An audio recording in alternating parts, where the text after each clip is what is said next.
السلام عليكم ورحمة الله. بسم الله والصلاة والسلام على رسول الله. مرحبا بأحبائنا في قناتكم مبنيني. زبائن الكرام، أخي أختي الكريمة، اللي عندكم خزانة في الدار وعندكم مشكل في الأبواب المنزلقة تصليح أو ريغلاج تاعها، الفيديو تاع اليوم إن شاء الله بإذن الرحمن راح نشرح لكم كيفاش ديروا الريغلاج تاع لي بورت. قبل شرح تفصيل أحبائنا فضلا منكم واسعوا ما تشاركونا بالقناة.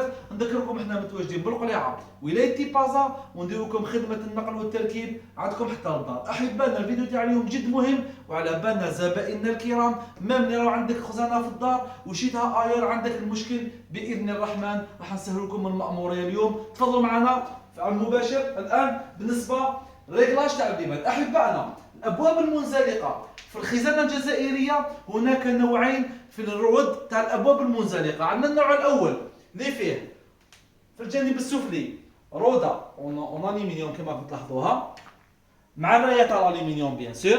هذا الموديل الاول احبائنا تلقاو في اسفل الباب رودا، هذه الراية تاع الالومنيوم، وفي اعلى الباب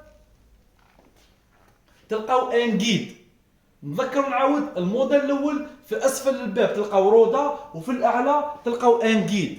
راح نشرح لكم في هذه الباب في المرحله الاولى العمليه تاع الريغلاج تاع لو ميكانيزم هذا. احبائنا كما كنتم تلاحظوا انا قلبينكم الباب ما راهيش لافاس تاعها، لافاس تاعها راهي الكوتي الاخر. قلبنا لكم الباب باش تشوفوا لو ميكانيزم يكون وتشوفوا عمليه الريغلاج كيفاش راح تكون. احبائنا لو برومي موديل اللي فيه رودا من تحت وان جيد من الفوق. الحاجه الاولى احبائنا من فضلك زوميني سي في الدين، في اسفل الباب تلقاو هنا بولون. احبائنا هذا البولون لازم ترخيوه كومبلي، يترخى كومبلي باش تبلاصيو الباب. وحاجه جد مهمه احبائنا، لازم الروده هذه البيضاء اللي راكم تلاحظوها تكون في الرايه تاعها، باسكو الرايه تاع الالومنيوم احبائنا فيها زوج طرق. راح نسهل المأمورية ونهضر بالدرجة احبائنا باش يوصل الميساج لكامل الناس. هنا عندكم زوج طرق احبائنا، عندكم الطريق الاول الطريق الثاني. لازم هذه الروده تكون داخل الطريق هذا. بزاف زبائن في المنزل طيح لهم الروده، تتنحى من الروده هذه يقول لك الباب يطيح لي. لازم يتاكد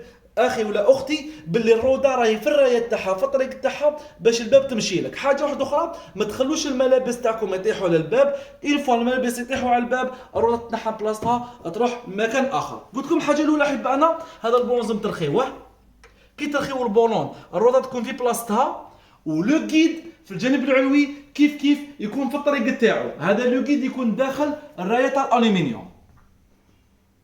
طريقة الريغلاج جد سهلة احبائنا، راكم تلاحظوا اون غرون بلون الباب باي تمشي ديفيسيلمون. الباب ما راهيش تمشي باسكو الرودا راهي مكوانسيه. واش نديرو؟ لا ما عندكمش فيسوس في الدار احبائنا، جيست ان تورنافيس امريكان يسوفي برك هذوك البولونات اللي يكونوا مرفودين يكونوا بيان سور طالعين للفوق. تابويو احبائنا، تبعوا معايا هذه المرحله. البولون كي تحكموا تابويي راكم تلاحظوا باللي الباب راهي تطلع، الباب راهي تطلع احبائنا. عندكم الجهه الاولى تطلعوا الباب، تروحوا للروده الثانيه كيف طلعوا الباب، تلاحظوا باللي الباب راهي تتمشى احبائنا. فوالا هذه المرحله الاولى. الباب الاول الميكانيزم الاول اللي فيه روده من تحت وروده من الفوق كيفاش تريكليوه. وحاجه واحده اخرى احبائنا، راكم تلاحظوا كي كنت نابويي الباب كانت تطلع. ديكو كي تحبوا تجبدوا الباب جوست من الكوتي تريكليوها بهذيك الطريقه، طريقه جد سهله في لو برومي ميكانيزم اللي فيه روده من تحت وان جيد من الفوق. سي بدي نروحوا لهم الميكانيزم دوزيام. بارك الله فيك. تفضلوا معنا احبائنا. عندنا لا شومبر موديل ا دي ا كيما راكم تلاحظوا لو موديل ا دي ا اللي فيه لو دوزيام يعني سيستم اخر. هذا الموديل راكم تلاحظوا باللي الباب الجانبيه راهي مقلوبه، ما راهيش لافاس تاعها. هاي ديك لافاس تاع الباب تجي بيان فيني. حنا قلبنا لكم الباب باش تعرفوا كيفاش يكون لو ريغلاج تاع الميكانيزم. احبائنا سمحوا لي حنطول عليكم فيديو تاع اليوم. بالنسبه هذا لو دوزيام سيستم واش فيه احبائنا؟ فيه روده من تحت وروده من الفوق. هنا طريقه تختلف برك عن الاولى. راكم تلاحظوا باللي عندكم في الجانب العلوي روده والجانب السفلي عندكم روده اخرى احبائنا.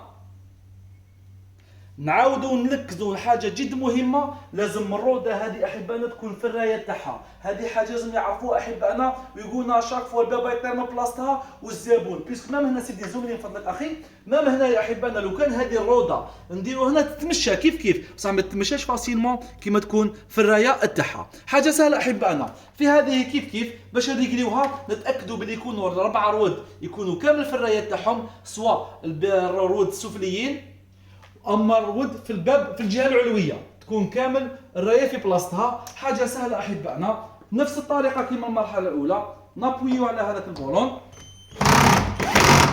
راكم تلاحظوا باللي الباب راهي طلعت. نفس المرحله كيف نديروها نابويو شويه هذا البولون باش يزيد عندنا لابوي نوتر ابوي.